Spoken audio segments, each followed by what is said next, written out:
Nosotros hemos visto de alguna manera los principios constitucionales y garantías constitucionales. Ahora, también como es procesal penal, obviamente, tenemos que ver aquellos principios que aunque no sean constitucionales, como vimos la semana pasada, la seguridad jurídica. La semana pasada vimos el principio de seguridad jurídica desde el punto de vista como ordenamiento legal.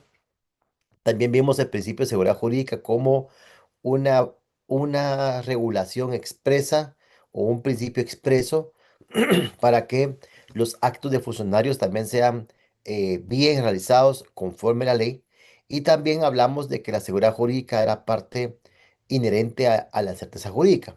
Esta última se refiere a que si yo, eh, ciudadano, yo obligado tributario, yo solicitante de una acceso a una cuestión administrativa, o municipal, una licencia municipal, pues yo sí cumplo con todas las normas que me piden, con todos los procesos, cumplo con todo lo que me están dando.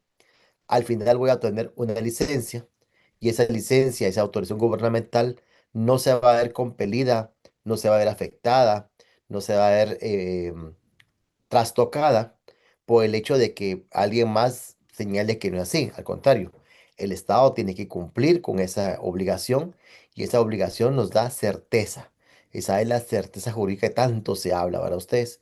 También en materia registral, yo les daba el ejemplo que si ustedes en una compra-venta cumplen con las obligaciones previas de notario, de ver que la finca esté libre de gravámenes, limitaciones, ver que el impuesto único sobre inmuebles pues esté pagado, esté al corriente, dirían los colegas mexicanos, eh, ver que los servicios estén bien y todos los inherentes, hacer la compraventa, ver que se haga el pago de la obligación, pagar los impuestos correspondientes.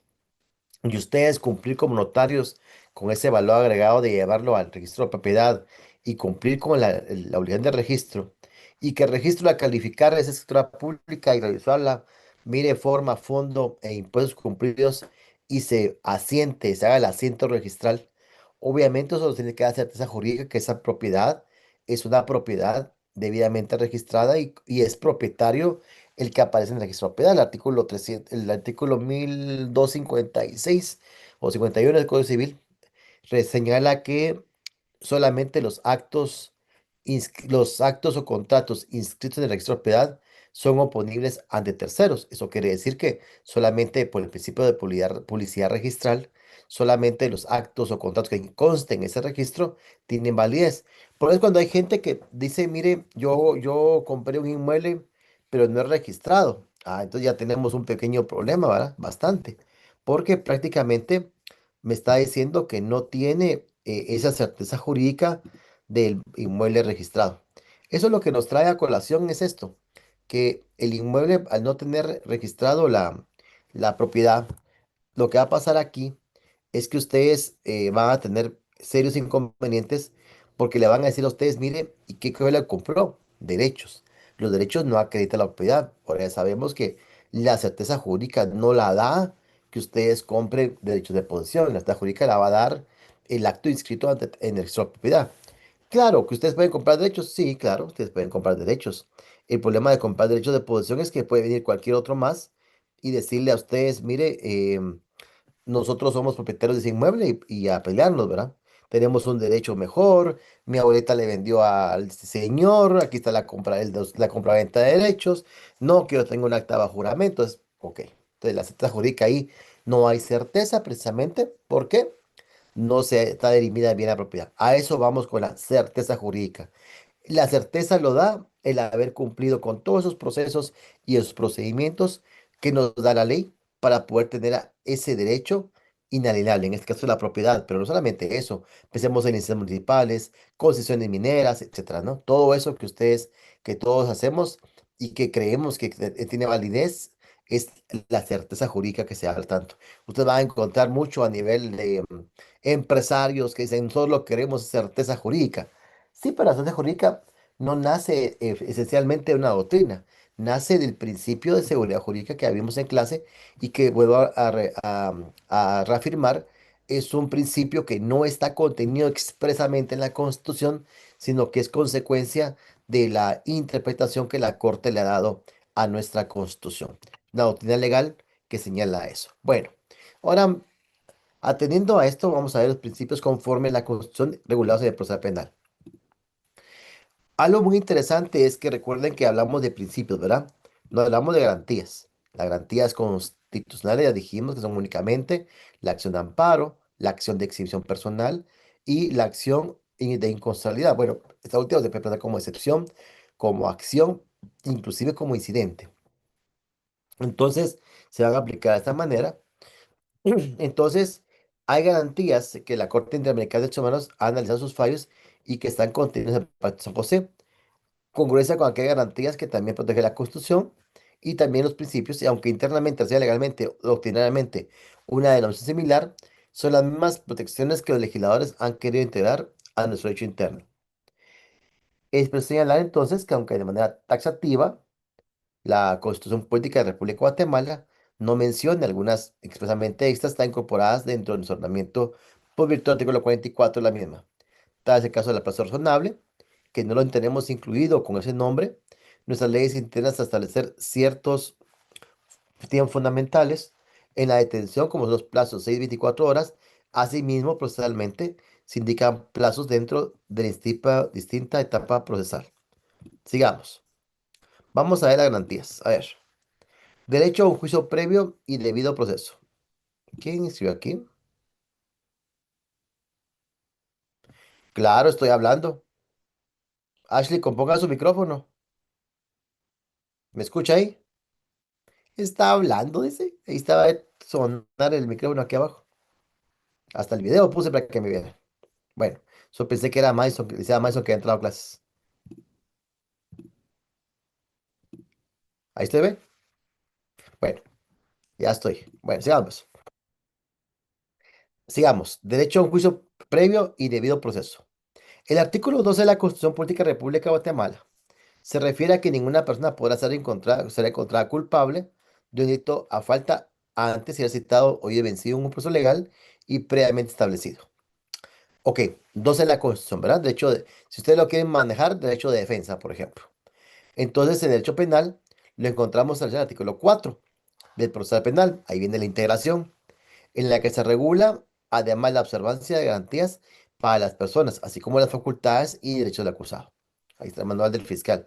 Yo por eso les subí una doctrina que usa el Ministerio Público con doctrina de la Corte de Constitucionalidad. Eso está dentro del DAI. Argumenta sobre esta garantía que sin duda alguna es un requisito constitucional, el cual conlleva la clara limitación del Estado que no está facultado para sancionar sin que exista un proceso preestablecido. Este derecho a juicio debido previo se denomina entonces, es el artículo 12 derecho de defensa. ¿Ok? Bueno, entonces tendríamos que integrar el 4 con el 12 y el 12 con el 4. O sea, su proceso penal podrían poner el 12 y el 4 para ir integrando sus normas. A ver, es un precepto garantista que posee dos garantías fundamentales.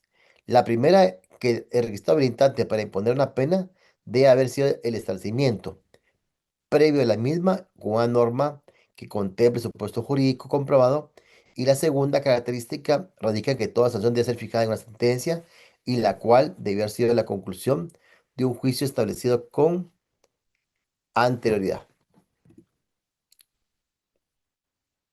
Esta, yo les voy a contar por qué se hizo. Recuerden que el Código Procesal Penal se hizo muy posteriormente a la Constitución, casi del 85 al 99, bastante tiempo, casi los 20 años.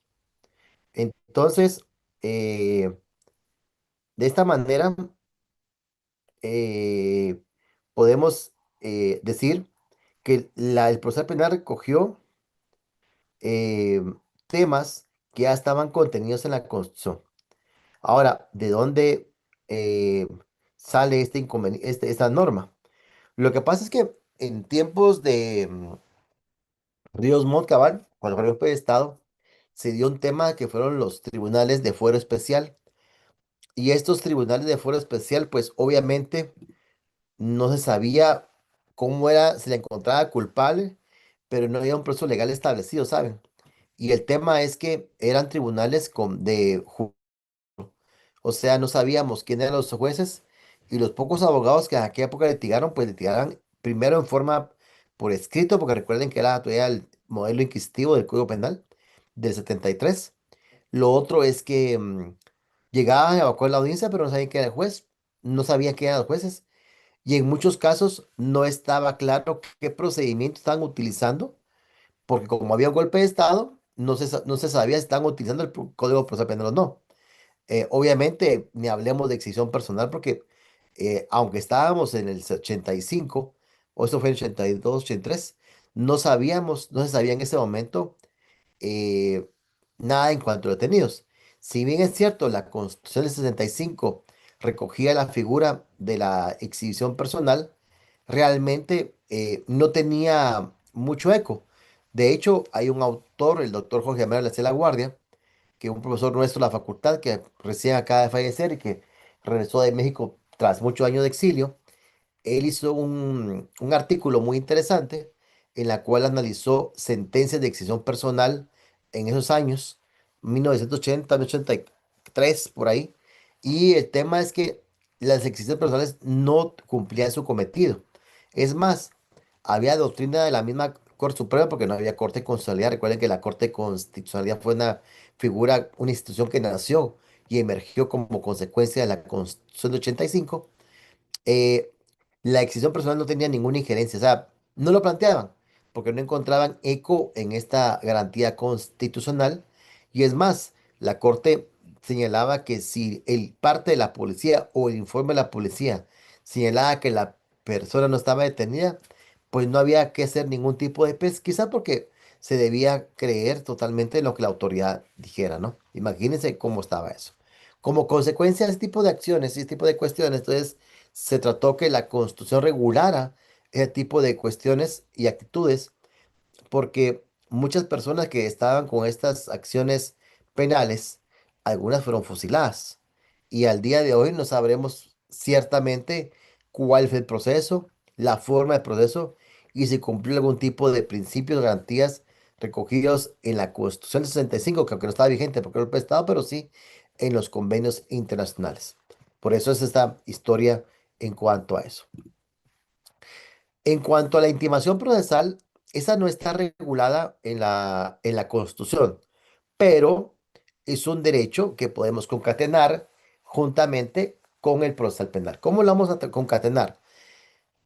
Ese refiere al derecho que toda persona tiene que ser informado los motivos que dieron lugar a su detención. Acuérdense que todos tienen que ser informados, aunque últimamente son informados del motivo de la detención y a las 3 4 semanas ya resuelven si son ligados o no al proceso, ¿verdad?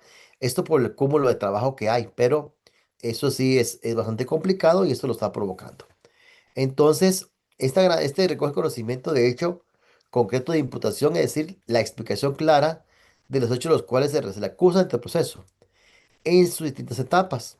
Se debe hacer el conocimiento del sindicado, cuáles son las acciones supuestamente cometidas por él y que dan lugar a su persecución penal. ¿Dónde lo encontramos? Artículos 7 y 8 de la Constitución y lo debemos concatenar e integrar con los artículos 81 y 334 del Código Procesal Penal. Estas diapositivas, creo yo, que ya han subido al Drive. Si no me corrigen más adelante, ya están ahí para que ustedes lo tengan a la mano y puedan también apoyarse en la lectura que estamos dando en este momento. Lo subí recientemente hoy. Bueno, principio de legalidad. Ajá. Este principio de legalidad tiene que ver mucho con el 12 de la Constitución también, con el 17 sobre todo, 1 y 2 del procesal. Miren cómo se integran estas normas aquí. Estas integraciones son las que tenemos que tener ahí y tener muy en cuenta en cuanto a esto. Entonces, vamos a aprovechar, perdón, que este principio es aplicable a toda la rama del derecho, obviamente. No puede existir una norma legal si no ha cumplido eh, con una norma, con una ley que está en la Constitución Política de la República de Guatemala. Y obviamente esta se debe cumplir con una resolución. La resolución debe estar fundamentada en ley. Y la legalidad no podría estar si no se da esa validez interpretativa. Entonces, primero tenemos derecho de defensa. Miren cómo les dije yo que se llamaba. Derecho de defensa. Se conoce más como esto que como ya hemos hablado ahorita aquí, miren. Este derecho a juicio previo, sí, pero este principio se le conoce más como derecho de defensa. Artículo 12. Entonces, cuando ustedes citen, cuando ustedes litiguen, van a señalar el artículo 12 de la Constitución, derecho de defensa, y indica que una persona no puede ser condenada mediante un proceso legal que no está previamente establecido. El artículo 17, no existe delito ni pena sin ley anterior. El artículo 1 y 2 del Código 1 del Penal y 1 y 2 del Proceso Penal señalan también que no se puede concluir que exista pena ni delito, así como tampoco puede ejercerse ningún tipo de persecución si no es por existir un procedimiento cuando la ley no lo tenga establecido con anterioridad. Integración de normas con integración de normas ordinarias, y esto nos da el principio de legalidad. Derecho de defensa, como les decía nuevamente, obviamente el artículo 12 corre y va de nuevo. Entonces, este artículo 12 nos ayuda y nos señala, nos sirve para todo esto, para la defensa. ¿Tienen duda en cuanto a un memorial o algo? Ustedes planteen su artículo 12. Entonces, forman parte del derecho de defensa, y no solamente, este derecho de defensa no solamente es para el sindicado. De repente hay algo que le afecta al querellante o inclusive alguna de las partes pueden hacer valer su derecho de defensa también, ¿verdad? Que se está viendo un procedimiento, que no se le está dando participación, etcétera. Puede ser también. El artículo 92 del proceso penal regula la defensa técnica. Antiguamente, los estudiantes éramos los que íbamos a buscar casos penales, íbamos a los tribunales, mirábamos el libro. Si el libro era un libro, el nombre de la persona estaba en verde, la querellante sí, era una querella. Si era azul, era un sobre averiguar. Y si era rojo, era detenido. Entonces, si mirábamos un rojito apuntando en el libro, ya sabemos que había caso. Entonces, depende del tribunal, nos asignaban un caso. Entonces, nosotros, en forma escrita, llevábamos el caso con auxilio de los abogados del bufete popular. Ya con el nuevo código, pues se eliminó esto y se crea también el Instituto de la Defensa Pública precisamente para estos temas, porque no tenían una defensa técnica, solamente de los estudiantes, así como en civil todavía y en laboral todavía, penal se litigó durante mucho tiempo hasta este nuevo código.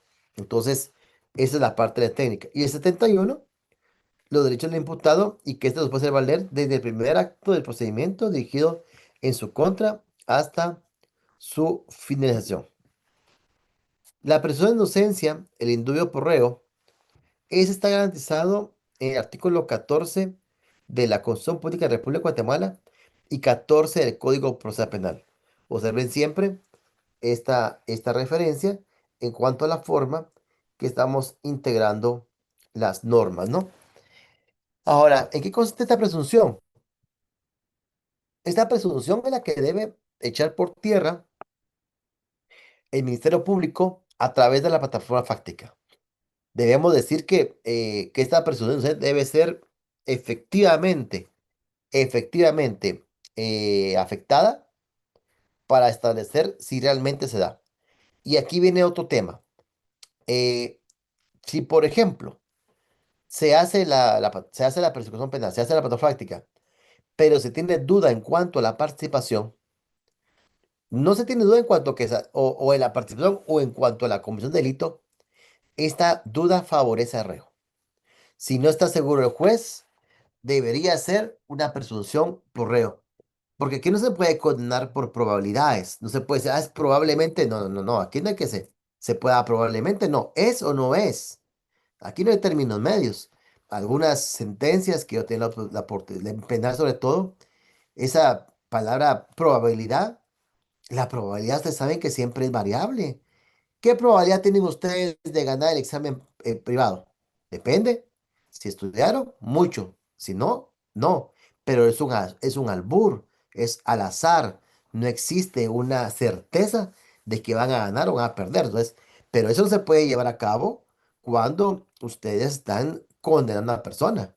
La condena debe ser sobre base cierta. Existe la certeza, la creencia de certeza clara y firme. Y se determina que el señor tal es responsable del delito, debe estar claro. Pero que digan que hay probabilidad alta, no, porque la probabilidad siempre tiene un porcentaje de margen de error, que no, o negativo.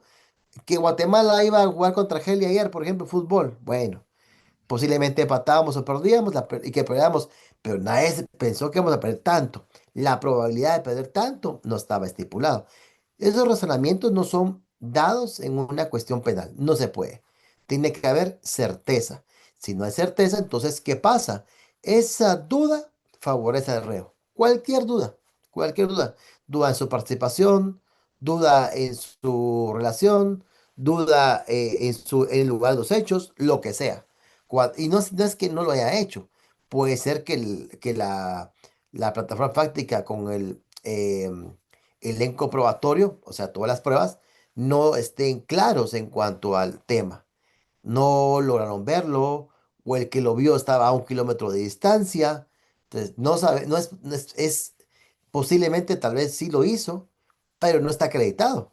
Ese es el problema también. Es que yo lo vi, yo estaba en el Parque Central de Guatemala y lo vi hasta la iglesia del Calvario. ¿Cómo lo vio? No se puede.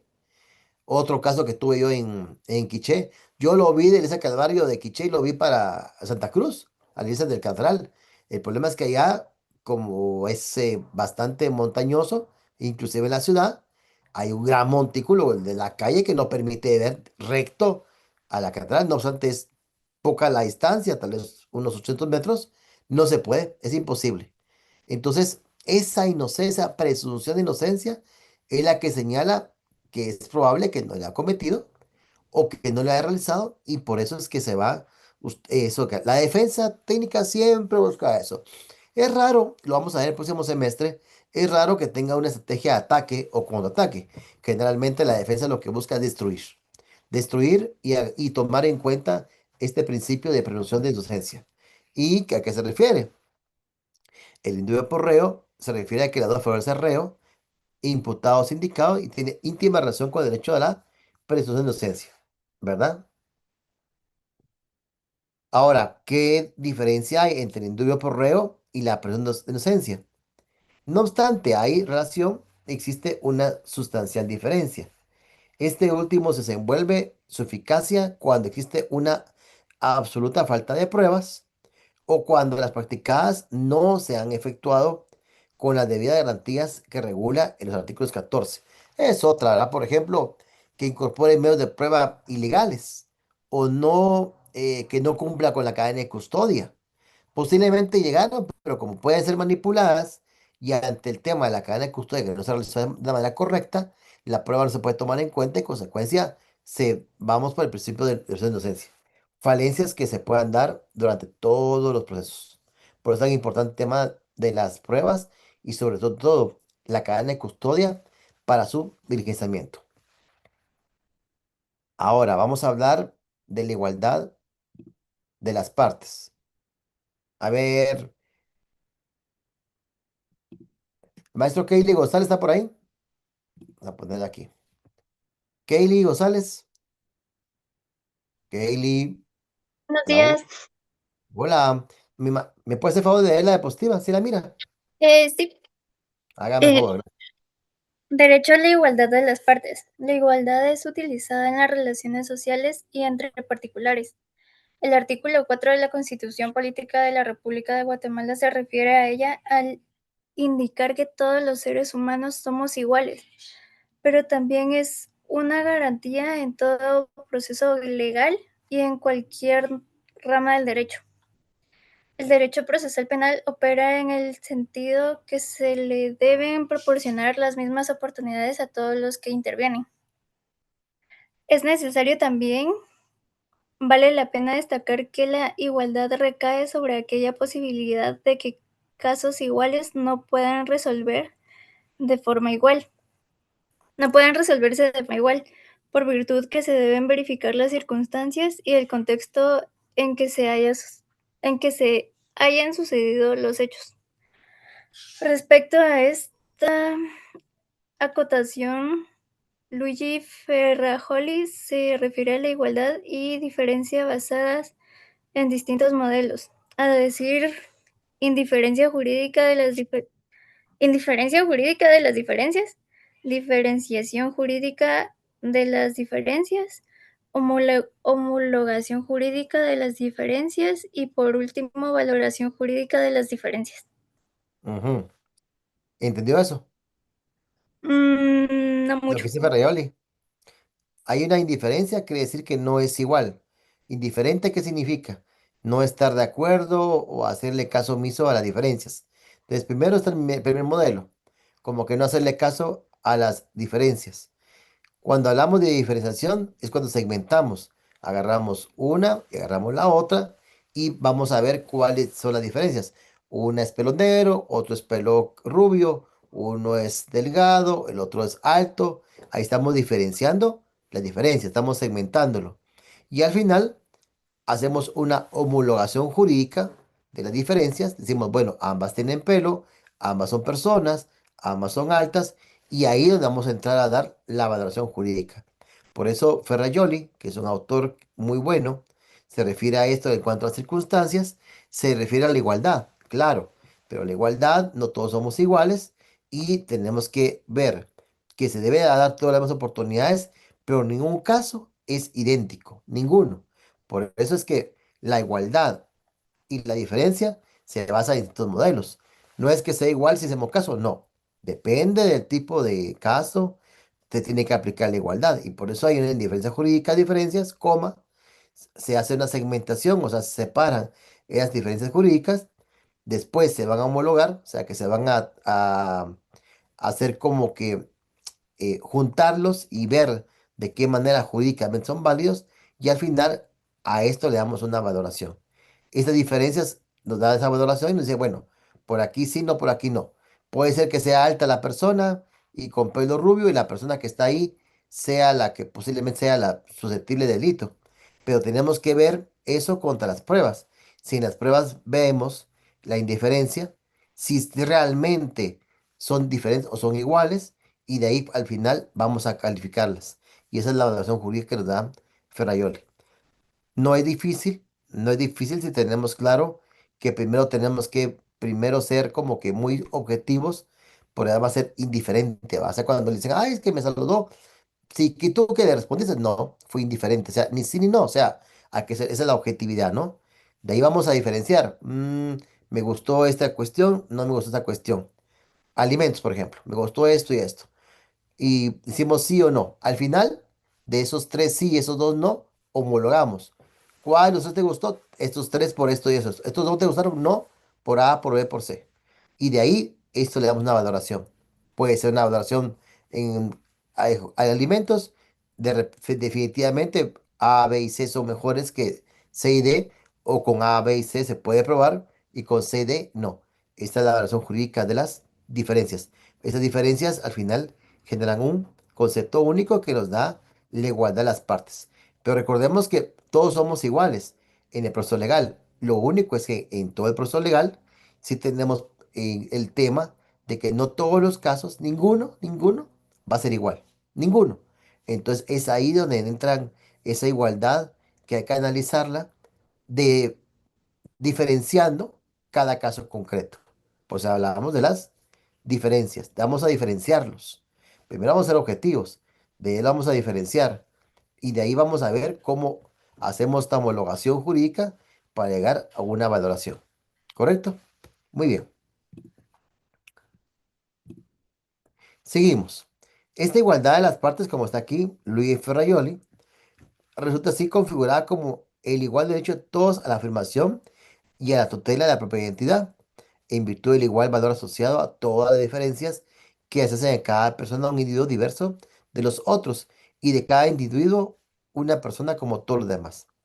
Esto significa entonces que hay una tutela, hay un principio en la cual este valor igualdad se le aplica a cada persona por cada persona en singular, cada persona por separado y obviamente por separado, pero integrado con el resto de la sociedad.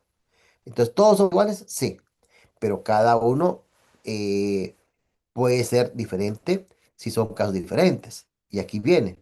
En tal sentido, la diferencia existente entre los sujetos en las mismas situaciones no puede ser tratados igual.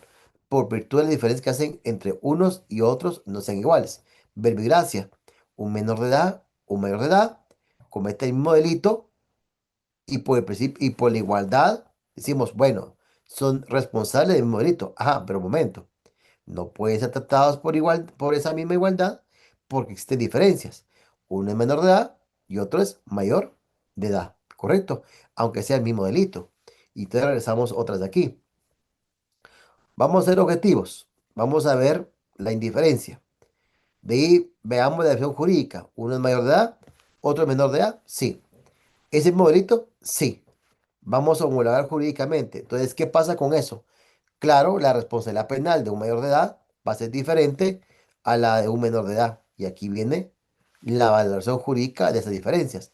No obstante, cometieron el mismo delito. No obstante, posiblemente hayan estado juntos. No obstante, inclusive han utilizado la mismo, un arma de fuego, el mismo objeto para realizar el hecho. Iban en una moto y los dos juntos dispararon y demás. Estas diferencias nos dan a ambos la igualdad, pero al mismo tiempo esta igualdad tenemos que valorarlo y asegurarnos que en el plano de igualdad también cumpla con las responsabilidades de acuerdo a cada quien en sus diferencias. Y aquí está. Entonces, concluyendo de que la igualdad justa, a eso llegamos, es aquella que para su aplicación toma en cuenta precisamente esas diferencias para colocar a las partes en un conflicto, en un plano de igualdad. Esta igualdad no es general, sino que esta igualdad hay que ver también sus diferencias. Las diferencias de cada individuo, sobre todo, porque recuerden que el derecho penal es una responsabilidad eminentemente personal, responsabilidad de autor. Entonces, esa persona es la que tenemos que ver la diferencia con el resto de personas. ¿En qué radica esa diferencia? Puede ser una persona interdicta, puede ser un menor de edad. Por ejemplo, en México hay una ley que señala que las personas de la tercera edad, por ejemplo, si cometen un delito, ya no padecen una prisión preventiva, sino por el contrario, tienen la oportunidad legal de una vez, del arresto domiciliario. Muy parecido aquí con lo que tenemos con los hechos de tránsito, ¿verdad? Que si cumplen ciertas condiciones, tienen derecho al arresto domiciliario, pero en México la diferencia es, de acuerdo a la edad, ya tienen derecho a este arresto domiciliario. Y ustedes van a decir, no hay igualdad. Sí, hay igualdad. Lo que pasa es que la misma ley hace diferencias y esas diferencias es la que tenemos que tomar en un plano directo en cualquier conflicto. Bueno, sigamos. Derecho a un juez natural. Vuelvo a lo mismo, a ustedes. Artículos 8 y 12 de la Constitución.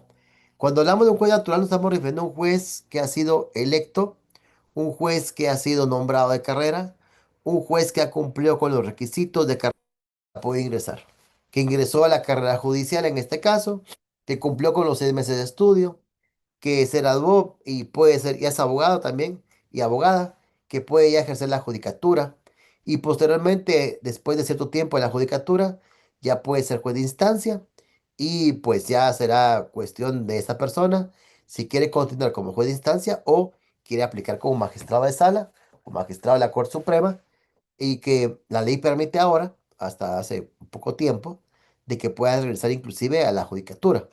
Anteriormente la ley no permitía que un juez que se fuera a ser magistrado, pues de una vez se tenía que jubilar porque no había posibilidad de regresar a la judicatura, pero ahora se puede, porque la carrera judicial llega a esta instancia y la magistratura, pues es una elección, saben ustedes, a nivel de Congreso, como es de postulación, pero al terminar su periodo pueden perfectamente regresar a la judicatura. Ahora, ese es un juez natural.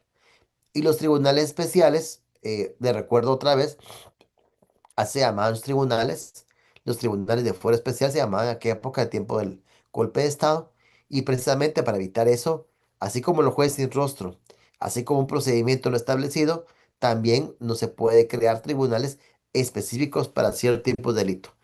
En México ahorita están luchando por crear esta figura de juez sin rostro por el tema del narcotráfico, porque obviamente es demasiado peligroso y están con el tema de que no hay posibilidad de lograr una sentencia con el temor de que después pues, los jueces puedan ser afectados. Otro tema que hay allá en México, sobre todo para los magistrados, muy interesante, es que el año pasado, o antepasado fue, no sé si ustedes vieron, pero a los jueces no se les elegía una comisión, sino que la población eligió a los jueces, fíjense. Entonces como que fuera un alcalde. El alcalde se tiraba, es puro alcalde. Los supremos hicieron campaña. eh, los hombres pues ahí haciendo sus acciones de que comía en un lugar como Tepito, se iban a comer a otro lado, que tenían la experiencia. Muchos jueces de carrera, obviamente muy técnicos, que no tenían esa capacidad o ese deseo de realizar TikToks y de hacer Reels y demás, pues optaron por no participar porque ellos consideraban que estaban siendo afectados, incluso algunos señalando que sean denigradas la carrera, entonces, porque cualquiera que tuviera bonita cara o bonito cuerpo podía ser magistrado de sala. Y así fue. Mucha gente por su bonita cara, por su bonito cuerpo o por ciertas calidades en la forma que hizo su propaganda, pues fue electo en forma democrática por el pueblo y el pueblo eligió a sus jueces. El problema de eso es que no está bien establecida la calidad académica de los magistrados y han tenido problemas allá con los jueces y los magistrados por la forma en que han dictado resoluciones. Resoluciones tal vez muy empíricas, muy escuetas, porque son gente que no ha tenido el conocimiento de la judicatura o no ha litigado lo suficiente para entender esto. Realmente el estar en la judicatura, el estar en sala o magistrados, es un estudio un poco diferente al que ustedes miran como abogados, porque ellos tienen que reducir, sistematizar y hacer acopio de mucha abstracción para resumir en una sentencia todos los argumentos de todas las partes. Eso también y valorar cada medio de prueba también requiere conocimiento, ¿no? Pero sí, el tema de la elección, como no hubo un tamiz en cuanto a eso en México, pues ha provocado problemas. Electos democráticamente sí, pero sí le ha mermado a la calidad de las resoluciones judiciales en el país en algunos lugares. No todos, obviamente, pero sí, en algunos sí. Bueno, siguiente que tenemos es el derecho a no declarar contra sí mismo. Artículo 16 de la Constitución Política de la República de Guatemala, que cualquier declaración que preste un imputado sea falso o verdadero, o bien que no declare, no está obligado a declarar, o en el caso que la información proporcionada en su declaración sea falsa, no constituirá una persecución penal por virtud de esta garantía. Sigamos. Principio de favor libertatis, independencia judicial y exclusividad del cargo, de la carga probatoria por el ente acusador. A ver, maestra Leslia Flores, léame por favor el principio de favor libertatis. Buen día, doctor, mucho Buen gusto. día, maestra Lesbia. Principio de favor libertatis. En el proceso penal, la libertad es la regla general y la prisión debe ser la excepcionalidad. Debe en todo momento privilegiarse la libertad de la persona y solamente restringirse cuando esa excepcionalidad pueda acreditarse a través de medios legales. Esta está contenida en los artículos 13 de la Constitución Política de la República de Guatemala y en el 14 del Código Procesal Penal. Muy bien. Maestra Andrea Natalia. Natalia López, se puede, Natalie López, independencia judicial, 203 de la Constitución.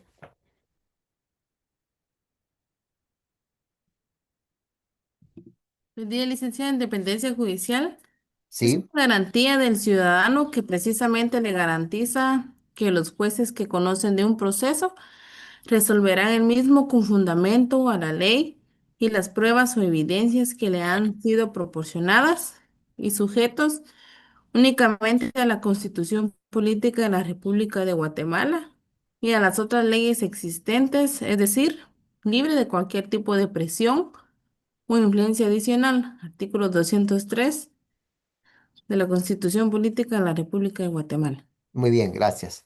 Maestra Dulce María Chua Ávila, Buenos, exclusive la carga. Ok. Exclusividad de la carga probatoria por el ente acusador. Dentro de un proceso penal, el Estado de Guatemala, a través del Ministerio Público, es el encargado de desvirtuar o destruir la presunción de inocencia que le asiste como garantía al procesado a través de los medios probatorios que sean reproducidos y sobre los cuales se establezca su culpabilidad. Mm, Artículo 251 y 252 de la Constitución Política de la República de Guatemala. Muchas gracias.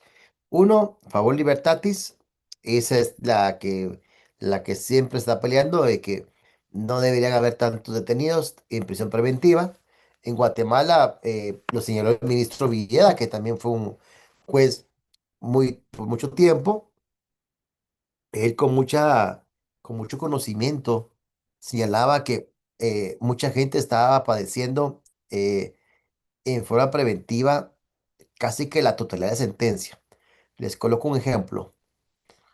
Yo lo llevo por Semana Santa, dirían ustedes, porque no me acuerdo la fecha exacta, pero hace 4 Semanas Santas más o menos, o 5 ya, había un caso muy grande en Villanueva en el cual la persona estaba detenida por asociación ilícita. Y imagínense ustedes, eso fue hace 4 años. Llevaba 4. Yo recuerdo que la pena máxima por asociación ilícita creo que son 8 años. Entre 8 y 12. 8 son. 8 y 12. Entonces, habían pasado ya 4 y no se llegaba al debate porque eran demasiadas personas. Son 103 o 102 personas que estaban vinculadas entre todos. Ahí el tema es que era una asociación ilícita, entre otras cosas, porque mucha gente participó, unos que supuestamente vendieron teléfonos, otros que usaban teléfonos, otros que prestaron cuentas, o sea, era una cosa muy grande donde desarticularon una banda de ahí de Villahermosa y Villanueva y pues mucha gente estaba ahí. El caso concreto de estas personas que estaban trabajando, pues el vendedor de teléfonos, los agentes de vendedor de teléfonos no sabían qué estaban vendiendo, los teléfonos supuestamente satelitales, para que no fueran interceptadas llamadas. No obstante, sí constaba la compra y la venta, los teléfonos nunca fueron entregados y nunca se probó que esos teléfonos sean utilizados para eso.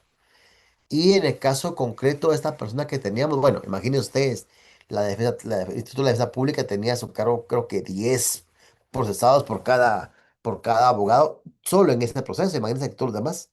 Entonces,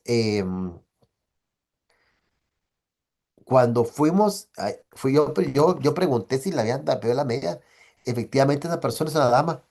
Habían pedido la medida exactamente cuando fue detenida, ¿no? Pero según el juez en ese momento de aquella época, no cumplía con los requisitos y el arraigo, dice, en la práctica para que le diera la medida. Entonces pasó 4 años y no llegaba a debate. Entonces ya ahorita en debate, digamos hace 4 años más o menos, eh, cuando vimos el tema con otro colega, eh, vimos que había como unos 8 que ya tenían los 4 años, llevan para 5 casi, y que se podría perfectamente justificar por el hecho de que ya en ese momento, si fueran condenados, pues por el tema de la libertad condicional, tema de penas, ya podría hasta haber cumplido la pena, fíjense. Entonces ya puede estar fuera, porque si le daban la mínima, si le hubieran sido condenada, ya hubiera cumplido la mitad de la pena y estaría libre, ya no estado libre. Y era solamente la prisión preventiva. Entonces, imagínense, ahí pues de los 8, solo 2 luchamos por las personas antes del debate. Logramos que el tribunal de sentencia, ante el debate, nos diera la medida sustitutiva a favor de la dama. Y pues se llevó al debate, pero de ahí ya con la medida sustitutiva del arresto domiciliario, ¿no? Imagínense ustedes, dictaron sentencia condenatoria, le puso la mínima a ella, y es la hora que la sala en este momento todavía no ha señalado día para la vista para conocer de la apelación, fíjense, de todas las apelaciones. Llevamos 4 años, o sea, sí, 4. Imagínense, van 8. Si ya todos, si fueran condenados a la mínima, ya todos cumplieron, ya todos cumplieron. Y están en prisión preventiva. Entonces, eso lo manifestaba el ministro de Gobernación y tiene mucha razón también, de que hay mucha gente detenida en forma provisional, que es la gran mayoría de la gente detenida en forma preventiva, pero como el sistema está lento, la mayoría de la gente detenida está en forma preventiva y muchos de ellos ya cumplieron hasta la pena, si en caso fueran condenados. Y si no, pues padecieron la pena de prisión sin ninguna razón, fíjense. Eh, Ahí viene otro tema, ¿verdad? Que es el tema de la lentitud, el tema lo que ustedes quieran, ¿no? Pero la verdad que sí, el hecho de estar detenido en forma provisional implica un costo para todos, para las personas, para los detenidos, no puede trabajar, no puede hacer nada, familia afuera. Esta persona que es una dama, pues acaba de tener su bebé, creo que tenía como 6 meses de bebé, y en las escuchas que interceptaron, se oye que dicen que tienen que ir a buscar una jaina, una dama, o una jaina a un lugar específico, y que ella les iba a dar el teléfono para poder hacer las llamadas y supuestamente hacer la extorsión. La policía se moviliza, efectivamente llegó el señor, que el marero llegó con la chica esta, y hablaron, sí hablaron, efectivamente hablaron. Y el niño, pero la policía llegó, detuvo la persona, detuvo a la dama, le hicieron un cacheo de los policías, va, una inspección, y no encontraron nada. Nunca encontraron nada. Y de hecho, los benditos teléfonos que supuestamente estaban buscando, nunca se utilizaron o no se probó que sean utilizados para los hechos que supuestamente le imputa al Ministerio Público. Claro, hay otros hechos muy, muy horribles que estaban ahí, que a ellos los encontraron, al grupo grande, el núcleo fuerte, los encontraron en una casa donde habían realizado un ritual de iniciación para dos nuevos y tenían, era horrible, tenían gente en toneles ya descuartizados, enterrados, sí, era horrible, no se imaginan qué horrible. Pero alrededor de ellos, pues giraba todo ese tema de la prueba. Entonces, si no había teléfono, ¿dónde quedaba la presunción de inocencia? Si no encontraban el supuesto aparato que supuestamente estaban usando y que ella entregó para que lo usaran. Ella estaba en brazos, imagínense, el niño ya estaba crecido cuando ella salió. Y ahorita va para 8 años, 9, imagínense. Si fuera condenada a la máxima 12, ya habrán cumplido. Entonces, precisamente decía el señor ministro que había mucha gente detenida sin ser condenada y consecuencia de eso, pues no tenían la posibilidad de poder ver la masificación que hay de personas en las cárceles. En cuanto a esto, no es solamente el derecho de las personas, también de los jueces. Muchas personas, sobre todo litigios de abogados, eh, pretenden amedrentar a muchos abogados, a muchos jueces, con plantearles antejuicios porque no resolvieron como querían, o creen que no está bien hecho, o porque creen que la resolución debe haber sido de tal forma, o una forma también de buscar que los jueces se excusen, para que no sean ellos que conozcan. Entonces, parte de la independencia judicial es el haber resuelto conforme a estas garantías y desde cuando se hace el antejuicio, pues sí, mire, eso fue con independencia judicial en fundamentado, artículo 203, ¿va? Muchos antejuicios, se dan cuenta ustedes, no prosperan precisamente porque están fundamentados en este principio, 203. Y ahora, seguidamente, en cuanto a la sociedad de la carga probatoria, uy, uy, uy, se me fue, el ente acusador, lo que les decía a ustedes, ¿verdad? Lo que hace el Instituto de Defensa Pública, los abogados, es destruir, desvirtuar toda la plataforma fáctica y el elenco probatorio, porque entonces, si los primeros probatorios, como en el caso de la señora, yo pensé que iba a salir, no iba a ser condenada, fíjense, pero es que como ese tema lo llevó el sentencia lo llevó el caso de la dama, el abogado de esa pública, pues trató de hacer lo que podía, porque eran demasiado detenidos, ¿no? Pero no recuerdo que haya hecho valer que el aparato telefónico como medio probatorio se haya encontrado ni tampoco se acreditó la conversación, ni tampoco se acreditó la relación entre ella y los delitos que están impuestos como acción lista, ¿no? Solamente fue una relación con un fulano que se juntaron, pero ni el aparato, ni tampoco se probó que los aparatos hayan sido utilizados para A o B o C. Entonces, en la alzada, pues se planteó lo mismo como una presión especial, casi con la casación, ¿verdad? Ahí va el caso y no. Ya vamos para 5 años, creo. 5 o 4 de que pasó eso. Bueno, ahora, la carga probatoria del ente acusador aquí, lo que le decía a ustedes, ¿verdad? Lo que se busca es desvirtuar lo que el Ministerio Público plantea. Vamos a ver más adelante, no en este semestre, el siguiente, vamos a ver en moralidad ética algunas formas de desvirtuar esto y cómo uno desvirtúa esta carga probatoria para la defensa y cómo debería armarse la plataforma fáctica y el elenco probatorio. El no bis in idem, esta es una garantía muy esencial, muy interesante también, que, eh, perdón, sí, que vamos a pedirle al maestro Rodrigo Antonio Martínez que lo lea. Rodrigo Antonio Martínez a la una, Rodrigo Antonio Martínez Aló, a las aló, dos. ¿se me Aló, escucha? no, si está en línea, nos aló. ¿Cómo Sí, que aló? disculpe, es que me estaba fallando el micrófono, lo Va, siento. ¿me hace favor? Non bis in idem. Por esta Eso, así me, garantía se correcto. impide la persecución por el mismo hecho más de una vez. La misma no se encuentra regulada expresamente en la Constitución Política de la República de Guatemala. Sin embargo, Alejandro Rodríguez B., citado por Valdemar Leonardo, indica una garantía propia del Estado Democrático de Derecho e indica que su significado como garantía individual deriva en nuestro ordenamiento constitucional de las garantías no expresamente enumeradas.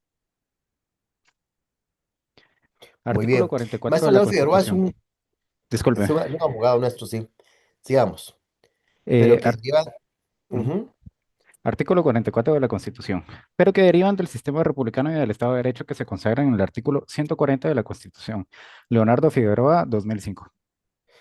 El maestro Alejandro Rodríguez es un gran abogado, muy investigador, buen investigador. Y Valdemar Leonardo Figueroa, pues ya es un abogado que tiene ya tiempo estar en la calle también, pero de hecho esta es una definición que hemos encontrado únicamente de Alejandro Rodríguez en su libro, en la cual que habla que es una garantía propia del Estado Democrático de Derecho.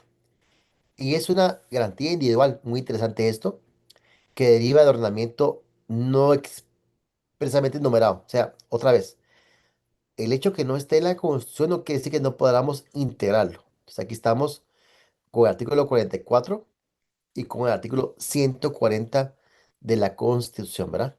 El no bis in idem, desde el punto de vista constitucional, dicen, no, está regulado. No necesariamente, no necesariamente porque deriva del 44, que es el de la parte dogmática, y el 140 de la Constitución. En el tema de la detención ilegal, vamos a ver algo más adelante en cuanto al plazo razonable. Yo creo que aquí tengo, sí, que el plazo razonable es una figura que se está manejando mucho ahora y luego puede la maestra Aida del Carmen Izaguirre que nos lea el tema de la detención ilegal. Buenos días. Buenos días. Am, Artículo 6. Detención legal. Ninguna persona puede ser detenida o presa, sino por causa de delito o falta grave y en virtud del orden librada con apego a la ley por autoridad judicial competente. Se exceptúan casos de flagrante delito o falta.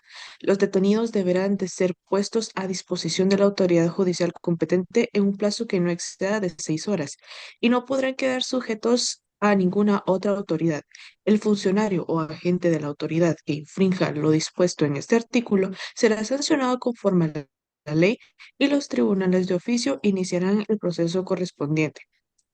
Constituyente 1985. De esta manera podemos darnos cuenta que la Constitución regula el plazo en el cual debe de ser una persona puesta a disposición de la autoridad judicial competente. De no cumplirse con la circunstancia de tiempo de esta dejará de ser detención legal pasando a ser ilegal y el funcionario que infrinja dicha norma será sujeto a sanciones conforme a la ley. Muy bien. Aquí tenemos la primera parte. que es que precisamente por eso, porque como no llevan a un juez, ante un juez la persona, se considera detención ilegal. ¿Y qué hacemos contra esto? Ahí planteamos una exhibición personal porque no ha sido escuchado por un juez. El juez obviamente no le va a poder escuchar y llevar a cabo la audiencia de primera declaración, sino que le hace comúnmente es que lo lleva al juez de paz y ahí se le hace saber los motivos de su detención y se ordena que ingrese a un centro de detención mientras ya se fija el día y la hora para que se lleve a cabo esta audiencia que inclusive pueden pasar semanas, ¿no? Actualmente pueden pasar semanas. Ahora, el principio de razonabilidad debe estar siempre basado en el principio de legalidad. Y aquí eh, ahí tenemos el tema de en qué momento va a ser escuchado para esclarecer su situación jurídica. Esta es para saber su motivo de detención. Ahora, el plazo razonable, que es otra figura, esta es cuándo va a ser escuchado. Miren, hay gente que lleva, bueno, actualmente lleva hasta 2 semanas detenida y no se ha escuchado su primera declaración por la carga que hay en los tribunales. Entonces, ese es el tema del plazo razonable que tenemos hoy por hoy y que tenemos un poquito de problema porque no es tan rápido como quisiéramos y debería darse, ¿verdad? A ver, Mercedes Gómez está de copilot. Licenciada Mercedes Gómez, Buenos días, licenciado, ¿cómo está? ¿por qué le aparece copilot a usted ahí? No Copilot, sé, va de no copiloto sé. usted. No importa, como va de copiloto puede leer. Por favor, Ok. si va para el puerto, por mí no hay problema. Usted, aquí le dame esto. No Pues tenga sí, pena, licenciado. a mí no tengo pena por eso ustedes. Entren a su clase y ya después descansen lo que quieran descansar. Vamos. Ok. Dice plazo razonable. La actividad que todos los días realizan los órganos jurisdiccionales deben de estar siempre basados en el principio de legalidad, es decir, que sus actuaciones deben de ser reguladas por la ley. Dentro del ordenamiento jurídico, el legislador previo a la necesidad de brindarle a las personas sujetas a un proceso penal la oportunidad de resguardar su derecho en cuanto a un plazo razonable. Tiene su razón de ser en la Constitución Política de la República de Guatemala, ya que conoce de esta- ya que como se estableció anteriormente, la ley ha delegado en el constituyente y en el legislador, no en los jueces, la facultad de precisar tanto los derechos individuales de las personas como las demás garantías procesales establecidas en la ley adjetiva penal, respectivamente. Esto con el fin de que los juzgadores no manipulen a sus propios intereses. Los principios básicos que inspiran todo proceso penal, como el derecho de defensa, el derecho a ser juzgado por un tribunal competente, independiente e imparcial, el derecho a ser escuchado, a un trato igualitario y el derecho a un plazo razonable para Lúcida. dilucidar la situación jurídica del sindicado. Fíjense que ese es el problema que está dando ahorita con el plazo razonable. ¿Y qué se entiende por ese plazo razonable? Pues podríamos decir que está el artículo 6 que hablamos, que no exceda de 6 horas, pero ahorita hay una corriente que señala que el plazo razonable no es igual al, a la detención ilegal, que una es el poner a disposición de un juez para que le indique el motivo de su detención, es una, y la otra es el ya cuando va a iniciar las audiencias correspondientes a su primera declaración. Después de ello, pues ya la audiencia de primera declaración, pues establecer eh, qué es el ente fiscal y sobre eso primero establecer y determinar si los hechos son susceptibles de ser considerados pertinentes para un posible delito y por ello ligarlo al proceso. Y ya cuando se liga al proceso, pues ya se va a ver, analizar la situación legal en cuanto a si se le otorga medidas de coerción o algún beneficio para que pueda continuar el proceso y señalar pues un plazo para que se continúe con la investigación por parte del ente fiscal, ¿no? En este caso, el plazo razonable que estamos viendo aquí, que es bastante controvertido, es el hecho de que cuánto tiempo va a tardar una persona para ser escuchada y que se resuelva provisionalmente su situación jurídica.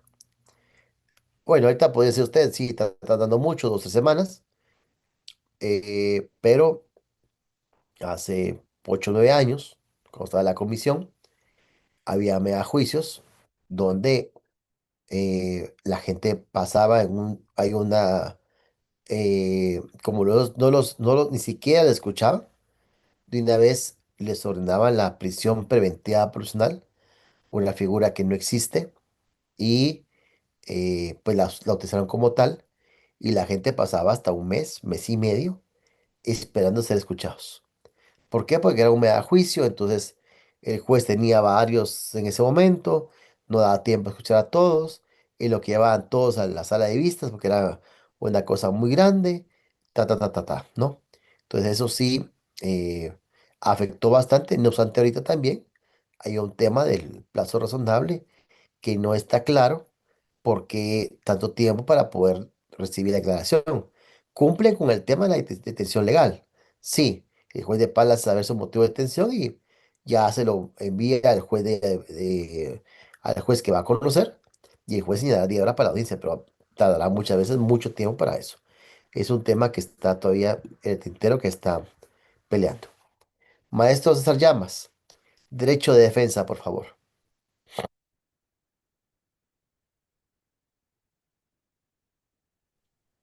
Con mucho gusto, Lick. Muy amable, maestro Dice, Llamas. en un sentido de carácter general, prejurídico y natural, el verbo defenderse significa rechazar por sí mismo una agresión. La defensa es, pues, la defensa se vincula así a un mecanismo elemental de actividad instrumental necesaria en la lucha de supervivencia. Conradi, 1973, página 760. Desde este punto de vista, estamos ante la denominada defensa material. Debemos tomar en cuenta que la institución de la defensa ya estaba reconocida en el derecho antiguo. Así, por ejemplo, en Grecia, las personas acusadas debían de comparecer por sí mismas aunque era permitida la representación por un tercero, así como también se les permitía aportar dictámenes elaborados por peritos jurídicos especiales que permitían el poder de desvanecer el motivo de su imputación. Muy bien, gracias. Y aquí está la defensa material.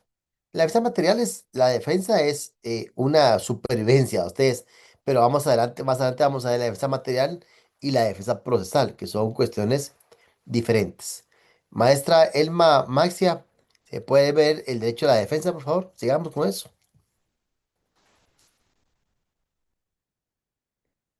Maestra Elma, Licenciado, ahí está. gracias, maestra. Ustedes, como les Eh, digo, maestro, porque ustedes ya van a ser maestros en un año, ya son licenciados y dentro de un año y 7 meses, primero Dios, ya cerraron la maestría, van a ser, ya son maestros. De hecho, ahorita ya son maestrandos y de ahí serán maestros, ¿verdad? Bueno, a ver, maestra. Derecho de defensa. En Roma, por su parte, la defensa se desarrolló con la institución del patronato, Ajá, que en cierto modo deriva de la protección de los patronos recibían ante los libertos en la que debían reverencia. En el orden procesal, el liberto no podía demandar a su patrono sin autorización del magistrado ni obtener contra él condena en más de lo que sus medios económicos le permitían buenamente pagar. Posteriormente, en la época de los emperadores, los defensores se llamaban advocati, llegando a convertirse en una profesión especial que se disfrutaba de determinados privilegios. Víctor, La ajá. defensa y el proceso penal, 1982. Y advocati, de la palabra advocati, aparece la palabra abogado, ¿verdad? Del advocati. Así como en Roma estaba el cartulari, quedan los notarios, por eso nosotros todavía hablamos de cartular, el acto que el cartulari, la persona, realizaba sobre los documentos para hacer constar y dar fe de actos y contratos, lo hacía el cartulari. Por eso nosotros cuando hablamos de cartular nos referimos a una institución muy, muy antigua de Roma en la cual está la cartular. Y de misma manera, el advocati es la defensa, es el abogado, que es la profesión que defendía a los patronos, ¿verdad? Entonces, miren de cuánto viene la palabra patronato y los patronos. Lo que pasa es que el liberto ya podía demandar al patrono, inclusive las medidas económicas, ¿verdad? Entonces ya era una defensa. Entonces ya habían personas que se encargaban de defender los patronos, como dirían ustedes, ¿va? Abogados patronales, que eran los advocati. De ahí nace la palabra abogado, de los advocati. Correcto, entonces un poquito también de historia. Derecho a un recurso efectivo, tenemos la defensa. Fíjense, jóvenes, que ahorita la doctrina de la Corte de Constitucionalidad, y voy a terminar con esta presentación aquí, la Corte de Constitucionalidad, eh, yo les he contado que ellos generan la doctrina legal, pero las Cortes durante mucho tiempo, en aplicación del artículo 120 de la Ley de Amparo, han desarrollado doctrinas que no solamente interpretan las normas constitucionales, sino también las normas ordinarias.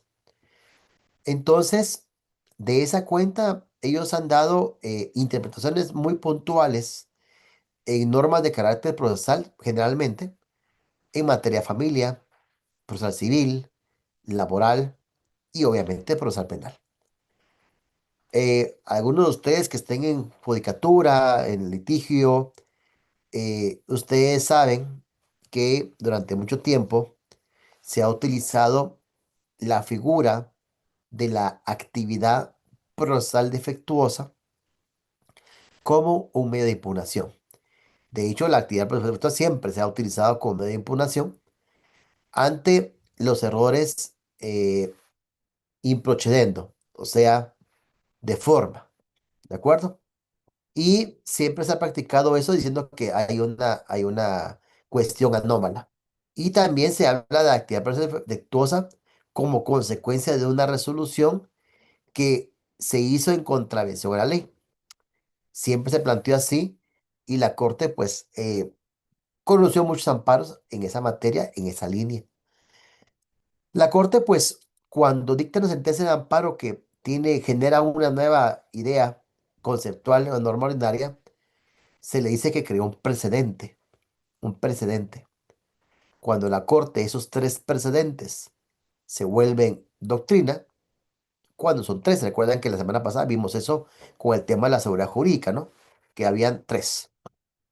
No, antepasada fue, pasada fue. La seguridad jurídica, habían tres sentencias y nos señalaban pues que habían tres. Entonces la seguridad jurídica era muy importante. Entonces, de esta cuenta, la seguridad jurídica tenía tres sentencias. Igual pasa con las aquí. Pero la Corte ahora, no, últimamente, hace como unos 15 años, se va por una línea y uno sigue la línea y a veces le da, con otras tres sentencias, le da un giro a esa sentencia, se llaman giros jurisprudenciales y después nacen las innovaciones jurisprudenciales. Ahora, hay un giro jurisprudencial cuando la Corte ya se ha pronunciado sobre un punto. Por ejemplo, en penal, eh, la reforma al autoprocesamiento, por ejemplo, si usted ve su ley, dicen, bueno, la puedo pedir cuantas veces quiera, porque es cuanto varíe las formas, varíe las circunstancias, ¿no? Pero la Corte sí ha señalado mediante doctrina que no se puede plantear ningún tipo de acción de amparo en contra de esa resolución, porque se puede modificar y se puede solicitar cuantas veces sea necesario. O sea que no es un acto definitivo. Eso no está en la ley, sino que la Corte señala claramente que no se puede. Y si ustedes llegan a plantear una acción de amparo, la Corte les va a suspender el trámite, o la sala le va a suspender el trámite del amparo en aplicación de esa doctrina. Viendo esto, nosotros tenemos ahorita un caso, un tema nuevo, en el cual la actividad procesal efectuosa, según la Corte, ya no es un medio de impugnación. Nunca lo ha sido, de hecho. No es un medio de impugnación. O sea que si ustedes desean plantear una actividad procesal defectuosa contra una resolución, la Corte ya señaló que no es la vía idónea ni es un recurso efectivo, porque ustedes revisan el Código Procesal Penal, no aparece como medio de impugnación, es un principio procesal, es un principio que está regulado aquí. Y permítame, vamos a ver si puedo verlo aquí. Deme un momentito, vamos a ver, está en juguito. Acabo de mandar yo. Entonces, ¿qué pasa con esto? Que la Corte pues tiene sus criterios en cuanto a eso y dice claramente que, ahorita voy, mejor se los fundamento, dirían ustedes, porque son abogados. Aquí está. Ahorita voy, damas y caballeros. Entonces la Corte generó esta jurisprudencia. Miren pues. Uy, uy, no, esto no es. ¿Dónde estás? No te veo. ¿Dónde está? Ya la abrí. Ay, ¿dónde te quedaste? Está bien.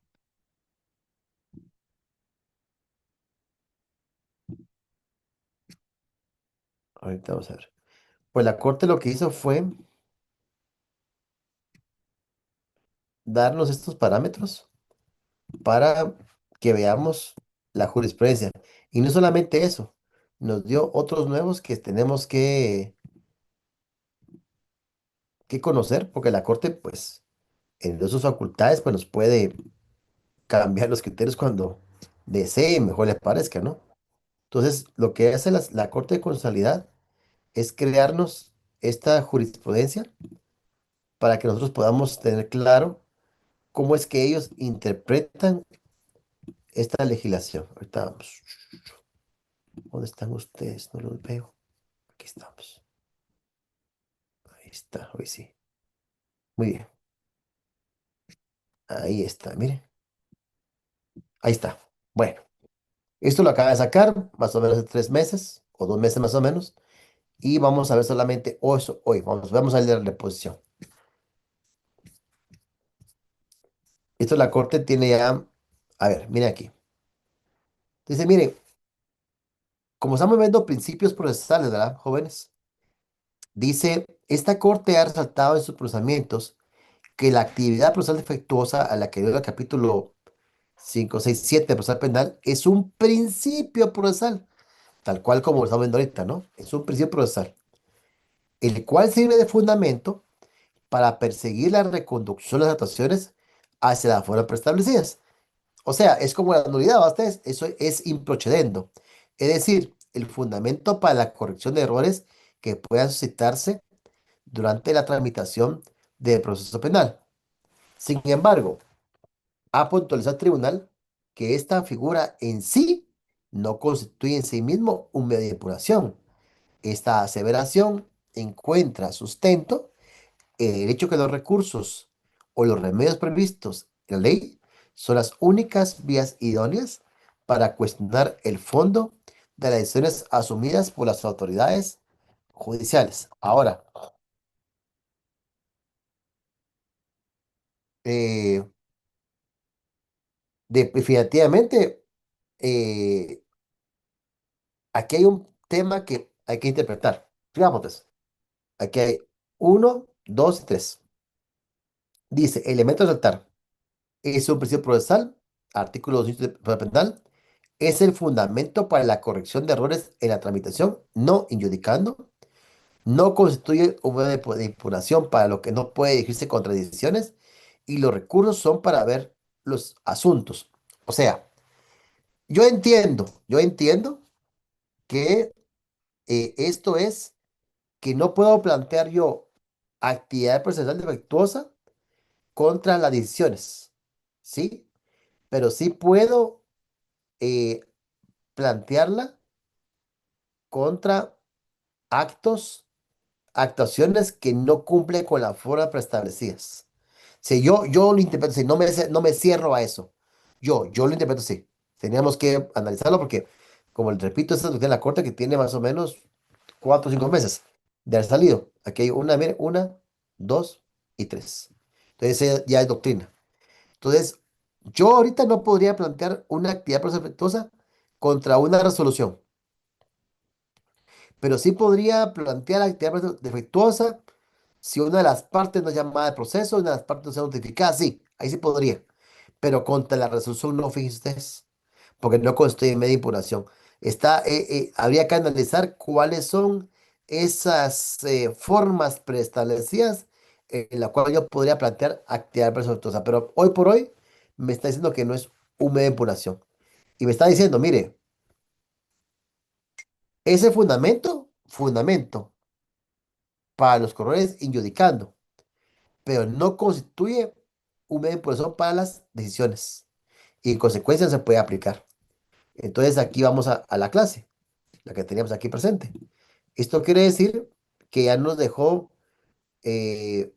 asentada la Corte, que no podríamos nosotros poder utilizarla como un medio de impugnación para actuar para el fondo, pero sí está permitiendo que sea en cuanto a algún acto procesal, ¿verdad? Muy raro, pero así es, así lo tiene ahorita. Entonces la Corte nos está diciendo no. Ahora, ¿tenemos que observar lo que la Corte diga? Por supuesto que tenemos que observarlo, porque la Corte es la que va a interpretar las normas y es la Corte la que nos va a decir que sí y que no. Entonces, cuando hablamos de un derecho de recurso efectivo, tenemos en forma improcedendo, que yo hoy por hoy, al día de hoy, entiendo que es la actividad procesal defectuosa y las de fondo ya no se puede plantear actividad procesal defectuosa.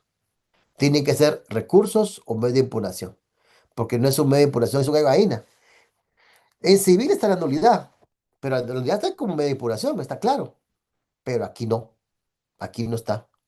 Bueno, en civil la nulidad está en el 615, a partir del 601 están los recursos, medio de impugnación, pero aquí en penal no. Entonces me dicen, mire, para forma de improcedendo, actividad procesal defectuosa, pero si es fondo o es una resolución, no se puede plantear, pero puede servir de fundamento para plantear la actividad procesal. Entonces, por ejemplo, fuera apelación genérica, posiblemente ahí sí me pueda pegar esa actividad procesal como un principio, porque recuerden que la apelación genérica lo que cuestiona es la forma. Entonces, tal vez ahí sí podríamos plantearla, pero más no. Es decir, comparezco a plantear actividades de defectuosa con una resolución, no. Eso fue algo que cambió ahorita. Y obviamente en el caso de adjudicando, pues los recursos que establece la ley. Eh, Así es como se tiene que interpretar esto. La norma, la forma como interprete la Constitución y las normas ordinarias, la Corte de Constitucionalidad, es la forma como nosotros tenemos que interpretarla. Es cierto, no está en el código, pero será la Corte la que nos diga para dónde. Porque lo que va a pasar es que un juez nos va a rechazar todo y nos va a decir que no estábamos actualizados con la doctrina jurisprudencial o con las innovaciones jurisprudenciales. Muy bien, jóvenes, paramos ahí y nos quedamos para la semana entrante no hay clases y la subsecuente, dependiendo de lo que digan, pues seguiremos en línea. De todos modos, les tocaría en línea, porque nos tocaba con ustedes presenciales, pero por lo mismo se planificó que fuera en línea y los veo dentro de 2 semanas. Maestra Lara Pérez, yo recuerdo que ya subí los 2 drives, porque tengo abierto ahorita los drives de garantías de los dos lados. Tengo ahorita los drives de ambas. Igual, revisa un poquito más tarde, por si no le carga la, mm, la página, ¿verdad? Bueno. Paramos ahí, jóvenes. Fue un gusto verlos, saludarlos. Les deseo un buen descanso. Siempre, ¿cuál link, maestra del Carmen?